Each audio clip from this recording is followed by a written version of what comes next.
Okay guys, another unboxing video for today. So, ito yung dumating na items. May naka-plastic lang siya. May nakalagay na mga fragile, may label. So, buksan na po natin. Okay, so ito siya. Alright. Check natin dito.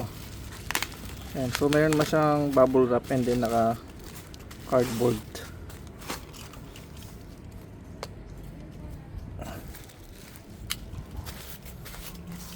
Okay, so check natin dito.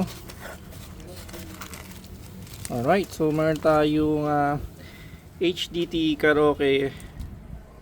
Ayan, meron pa siyang ano dito. So, yung pinaka latest volume na po yata ito kung doon nagkakamali. Pero anyway, check natin. Kanyang CD check. Kung anong ano to. Uy, 27883. So, I think this is for December, no? Yan, 27883. Ito yung mga kanta niya, mga list. Hindi tayo masyadong kabisado yung listahan nito, pero check na natin mamaya. So for now, ito lang ang unboxing video. Okay naman yung items. Thank you for watching.